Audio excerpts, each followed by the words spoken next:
Morning students. बेटा जो last class थी अपनी, उसमें हमने कहाँ तक देखा था? अपना चैप्टर जो है चैप्टर फर्स्ट हमने देखा था। उसमें कहाँ तक?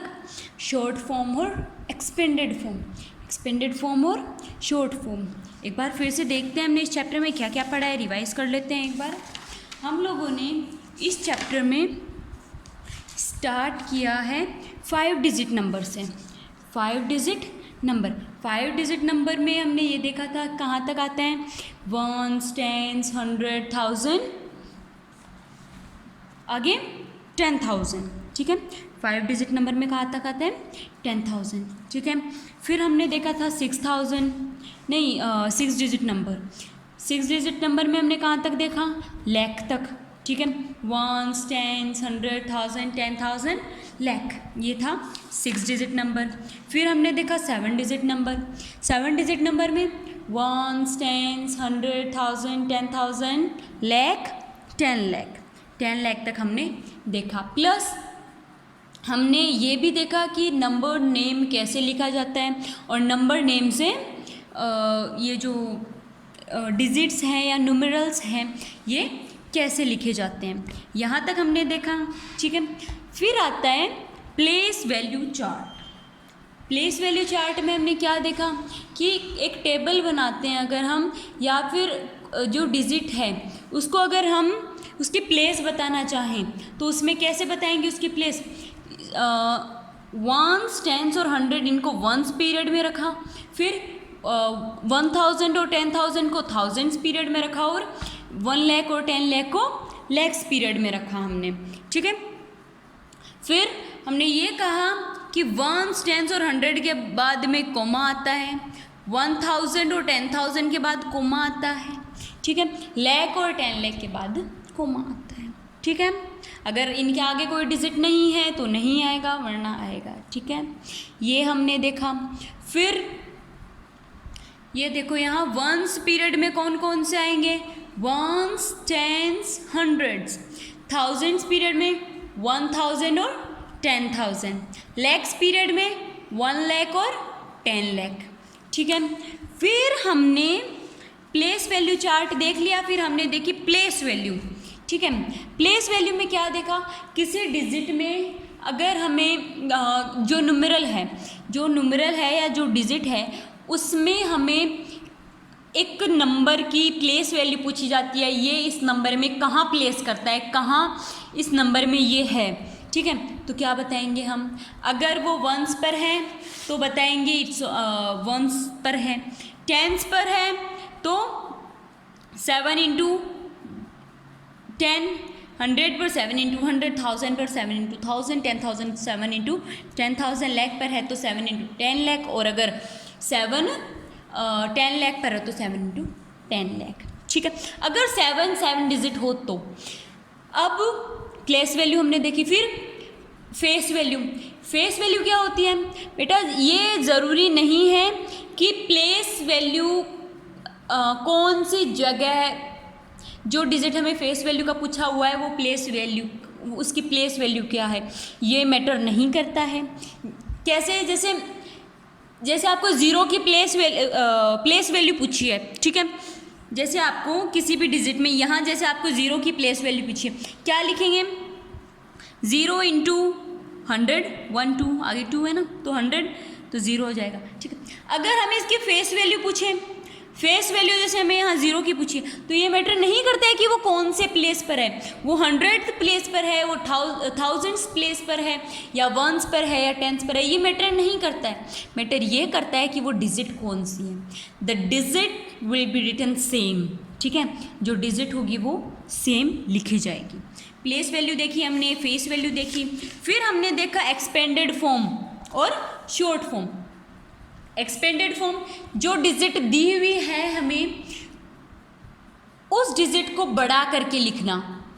जैसे अगर वो 1000 प्लेस पर है तो 4 into 1000 plus 6 into 100 plus 70 plus 5। ठीक है, ऐसे कोई डिजिट है तो ये कैसे बताई मैंने आपको? बड़ी करके बताई है। ठीक है, कैसे बताई मैंने? बड़ी करके। अब एक्सपेंडेड फॉर्म को अगर शॉर्ट फॉर्म में लिखना हो, एक्सपेंडेड फॉर्म जो लंबा लिखा होता है वो होता है, ठीक है। फिर उसे शॉर्ट फॉर्म में कन्वर्ट करेंगे तो ये जो डिजिट्स बताई हुई है हमें, इनको प्लस कर देंगे, इनको जोड़ देंगे, ऐड कर देंगे, ठीक है। तो वो किस में हो जाएगी, शॉर्ट फॉर्म में। फिर हमने एक्सरसाइज 1.2 की। आज है हमारे पास comparisons of numbers. Comparison of numbers को कंपेयर करना। नंबर्स को कंपेयर कैसे करेंगे, जैसे हमारे पास कोई दो डिजिट हैं, इनमें से बड़ी डिजिट कौन सी है या छोटी डिजिट कौन सी है, ये हमें पता करना है, ठीक है। तो इसके लिए रूल्स पढ़ते हैं, कैसे कंपेयर कर सकते हैं हम दो डिजिट को, जो 2 डिजिट दी हुई है हमारे पास कंपैरिजन के लिए, उन्हें कैसे कंपेयर कर सकते हैं। देखो, count the number of digit in both the numbers. जो नंबर ऑफ डिजिट्स दी हुई है, जैसे एक साइड में 6 डिजिट नंबर हो, एक साइड में 5 डिजिट नंबर हो, ठीक है। तो नंबर्स को पहले काउंट करो, ठीक है, on the basis of number counting, ठीक है। Count the number of both, नहीं, count the number of digit in both the numbers. दोनों नंबर्स में आप नंबर्स के डिजिट काउंट करो, ठीक है। The number having the greater number of digit is greater than other. जिसके पास ज़्यादा जो डिजिट हैं, ठीक है, जिसके पास ज़्यादा डिजिट होंगी वही नंबर बड़ा होगा, ठीक है। जैसे यहाँ हमारे पास 2 नंबर दिए हुए हैं, ठीक है, इनमें से इसमें कितने डिजिट हैं, 1 2 3 4 5 6, कितनी डिजिट हैं, 6 डिजिट नंबर। ये कितना है, 1 2 3 4 5 डिजिट नंबर। मैंने क्या कहा, जो बड़ा है, जिसमें ज़्यादा डिजिट है वो बड़ा होगा। कौन सा बड़ा होगा, जिसमें ज़्यादा डिजिट है। ज़्यादा डिजिट किस में है, 6 डिजिट नंबर में, फर्स्ट में। सो इसे इस तरह से शो करेंगे। ये आपको हमेशा याद रखना है, वी का माउथ ओपन किसकी साइड होता है, जो ग्रेटर नंबर होता है, जो बड़ा नंबर होता है उसकी तरफ वी का माउथ ओपन रहता है। जो स्मॉलर नंबर होता है, जो छोटा नंबर होता है, उसकी साइड वी का माउथ क्लोज होता है, उसकी साइड वी माउथ क्लोज होता है, ठीक है। फिर हम देखते हैं second rule, if the number of digits in both is same. अगर दोनों, ये तो पहले तो फर्स्ट रूल में हमने बात की, अगर नंबर में डिफरेंस हो, एक साइड ज़्यादा हो, एक साइड डिजिट कम हो, तो बात की हमने। यहाँ क्या है सेकेंड रूल में, अगर दोनों नंबर सेम हो तो क्या करेंगे, when we compare the leftmost digit then other corresponding digits, the number having greater corresponds digits is the greater than। मतलब इसमें हमें क्या है, जो हमारा लेफ्ट मोस्ट जो डिजिट है, जो लेफ्ट वाले जो डिजिट्स हैं, उन दोनों डिजिट्स को कंपेयर करो। जो लेफ्ट मोस्ट डिजिट्स हैं, इन दोनों डिजिट्स को कंपेयर करो। जो डिजिट ग्रेटर है, जो डिजिट बड़ी है, फर्स्ट जो जैसे यहाँ 6 है, यहाँ 5 है, 6 ग्रेटर है, 6 5 से बड़ा है, तो ये डिजिट ग्रेटर होगी किससे, इस डिजिट से, 5 नंबर डिजिट से ग्रेटर होगी, ठीक है। फिर अगर ऐसा हो कि फर्स्ट डिजिट सेम हो, ठीक है, तो कैसे करेंगे, तो हम सेकंड डिजिट को कंपेयर करेंगे, जो बड़ा होगा उसको पहले लिखेंगे। अगर फर्स्ट सेकंड दोनों सेम हो तो थर्ड को कंपेयर करेंगे, थर्ड हो तो फोर्थ को करेंगे, ऐसे ही करेंगे, ठीक है। फिर आता है हमारे पास ordering of numbers. Ordering of numbers मतलब नंबर्स को कैसे अरेंज करते हैं, जैसे मतलब ऑर्डर में अरेंज करते हैं। हमारे पास कितने टाइप्स के ऑर्डर होते हैं, 2 टाइप, असेंडिंग ऑर्डर और डिसेंडिंग ऑर्डर। असेंडिंग ऑर्डर और डिसेंडिंग ऑर्डर। असेंडिंग ऑर्डर में क्या होता है, असेंडिंग ऑर्डर में हम हमेशा सीढ़ियों पर चढ़ते हैं, ठीक है, सीढ़ियों के ऊपर चलते हैं। और डिसेंडिंग ऑर्डर में हम हमेशा सीढ़ियों से नीचे उतर रहे होते हैं। आपको क्या याद रखना है, असेंडिंग ऑर्डर में हम हमेशा सीढ़ियों में ऊपर जा रहे होते हैं और डिसेंडिंग ऑर्डर में हम हमेशा सीढ़ियों से नीचे आ रहे होते हैं। कैसे कि अगर हमें डिजिट्स को ऐसे अरेंज करना हो जैसे पहले सबसे छोटी, फिर उससे बड़ी, फिर उससे बड़ी, फिर सबसे बड़ी, तो हम असेंडिंग ऑर्डर का यूज़ करेंगे। असेंडिंग ऑर्डर में पहले हम सबसे छोटा छोटा नंबर लिखेंगे, फिर इससे बड़ा लिखेंगे, फिर इससे बड़ा और फिर सबसे बड़ा लिखेंगे। ठीक है, मतलब हम सीढ़ियों पर चढ़ रहे हैं, हम सीढ़ियों के ऊपर जा रहे हैं, हम सीढ़ियों के ऊपर जा रहे हैं। ठीक है, फिर डिसेंडिंग ऑर्डर, मैंने कहा सीढ़ियों से नीचे आना है। सीढ़ियों से नीचे आना है का मतलब पहले सबसे बड़ा, फिर इससे छोटा, फिर इससे छोटा, फिर सबसे छोटा। मतलब हम यहाँ सीढ़ियों से नीचे आ रहे हैं। ठीक है, मतलब हम यहाँ सीढ़ियों से नीचे आ रहे हैं। ठीक है बेटा, मतलब असेंडिंग ऑर्डर में हम, जैसे हमारे पास डिजिट दी हुई है 2, 8, 9, 5, ठीक है, ये हमारे पास डिजिट दी हुई है। ठीक है, द स्मॉलेस्ट डिजिट है ये, मतलब बहुत छोटी डिजिट है, इसको आपको करना है कंपेयर। जैसे मैं असेंडिंग ऑर्डर के अकॉर्डिंग बता रही हूँ, फिर मतलब डिसेंडिंग ऑर्डर के अकॉर्डिंग बताऊँ।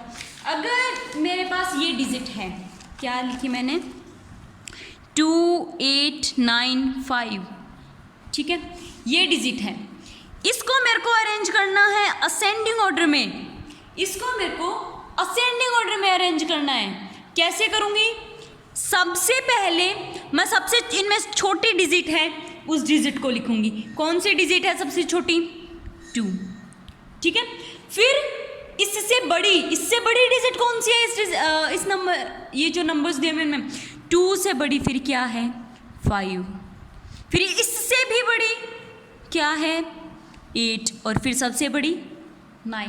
ये क्या हो गया बेटा, स्मॉलर टू ग्रेटर हो गया, नीचे से ऊपर की तरफ, मतलब असेंडिंग ऑर्डर। ठीक है, डिसेंडिंग ऑर्डर में क्या करेंगे, बड़े से छोटा, सीढ़ियों से नीचे आएंगे। ठीक है, कैसे, सबसे बड़ा कौन सा है इनमें 9, फिर 8, फिर इससे छोटा क्या है 5 और सबसे छोटा क्या है 2, ये डिसेंडिंग ऑर्डर में। मतलब जो असेंडिंग ऑर्डर में नंबर्स होंगे अगर हमें वही नंबर डिसेंडिंग में चेंज करना है तो डायरेक्ट अपोजिट होगा। हम अगर असेंडिंग में ऊपर जा रहे हैं तो हमें डिसेंडिंग में क्या होना है, नीचे आना है। ठीक है, सो ये होता है arranging of numbers ascending order या डिसेंडिंग ऑर्डर में। ठीक है, सो हमारे पास यहाँ एक्सरसाइज 1.3 है। ठीक है, इसमें क्या है, फर्स्ट में हमें बताना है ग्रेटर कौन है, स्मॉलर कौन है, इक्वल टू कौन है। ठीक है, सेकंड में हमें असेंडिंग ऑर्डर में अरेंज करना है और फिर लास्ट थर्ड क्वेश्चन में हमें डिसेंडिंग ऑर्डर में अरेंज करना है। ठीक है, सो ये एक्सरसाइज आपको होमवर्क के लिए करनी है। ठीक है, असेंडिंग मतलब मैं फिर बता दूं बेटा, असेंडिंग मतलब सीढ़ियों में ऊपर चढ़ रहे हैं हम। ठीक है, डिसेंडिंग मतलब हम नीचे उतर रहे हैं। मतलब क्या हुआ, यहाँ हम छोटे से बड़ा लिखेंगे और इसमें यहाँ हम स्मॉलर टू ग्रेटर लिखेंगे और यहाँ हम ग्रेटर टू स्मॉलर लिखेंगे, सीढ़ियों से नीचे आएंगे। ठीक है, ग्रेटर, स्मॉलर और इक्वल, ये आपको इन डिजिट्स में कंपेयर करना है। पहले डिजिट काउंट करो, जो डिजिट ग्रेटर है उसकी तरफ वी का माउथ हमेशा ओपन होगा। ठीक है, जो जितने डिजिट कम हैं उधर वी का माउथ क्लोज होगा।